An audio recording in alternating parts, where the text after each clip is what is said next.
பண்ணிட்டு இருக்கிறீங்க? இன்னைக்கு சொரக்காப்புளி குழம்பு வைக்க போறேன். ஆஹா. சரி, எல்லாத்துக்கும் வணக்கம் சொல்லிடு. எல்லாருக்கும் வணக்கம். இன்னைக்கு வாங்க என்னென்ன வேணும்னு தேவைன்னு பார்க்கலாம். சரி. சொரக்காப்புளி குழம்புக்கு என்னென்ன தேவைங்கிறத பார்க்கலாம். என்னென்ன சொல்லுங்க? சொரக்காய்,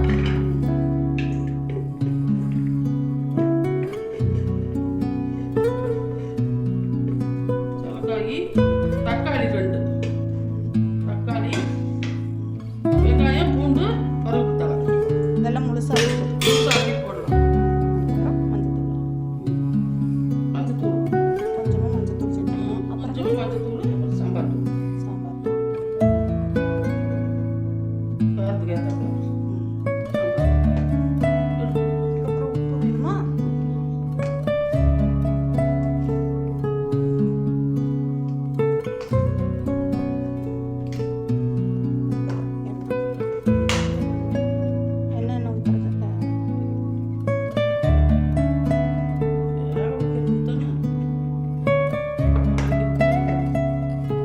தேவையான அளவுக்கு தண்ணி சேர்த்துக்கலாம். கொஞ்சமா தண்ணி விட்டா போமா? போதும். அப்படி சொரக்காயிலே தண்ணி இருக்கு. அடுப்புல வச்சுக்கலாமா? பாருங்க, பற்ற வச்சு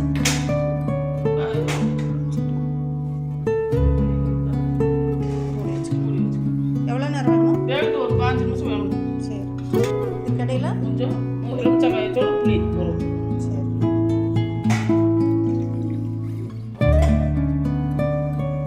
என்ன செஞ்சுட்டு இருக்கிறீங்க? குழம்பு ரெடி ஆயிடுச்சா? குழம்பு காய் வச்சுன்னு தேவை வேணுமா? கொஞ்ச நேரம் வேகணும். கொஞ்ச நேரம். அதுக்கடையில் காய் தாளிக்கிறதுக்குள்ள வேகத்துக்குள்ள வெங்காயம் வெட்டி வச்சுட்டேன். சரி சரி. வெங்காயம் கருவேப்பிலை போட்டு வச்சுட்டேன். இந்த புளி ஊற வச்சுட்டேன். சரி. அப்போ நம்ம குழம்பு எடுத்துட்டு வந்து பின்னாடி பார்க்கலாம். தாளிக்கல காய் வந்துருச்சா பார்க்கலாமா? நல்லா வந்துருச்சு. கடைஞ்சிக்கலாம்.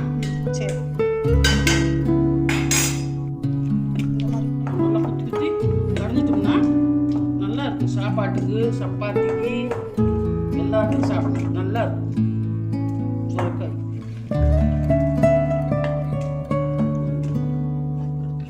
கடைஞ்சாச்சு. கழுவி கொஞ்சம் தண்ணி கடைஞ்சாச்சு. அடுத்தது புளி சேர்த்தணும். புளி சேர்த்திக்கலாம். தேவையான அளவுக்கு புளி சேர்த்திக்கணும். சேர்த்திட்டு எவ்வளோ நேரம் ஆகும்? 2 நிமிஷம் கொதிக்கணும். பச்சை வாசம் போக கொதிக்கணும். வச்சாச்சு. கொஞ்ச நேரம் கொதிக்கிட்டு அதுக்குள்ள நம்ம தாளிக்கணும்.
ரெடி ஆயிடுச்சு சொரக்காய் புளி குழம்பு. சூப்பரா மணக்க நல்லா இருக்கு.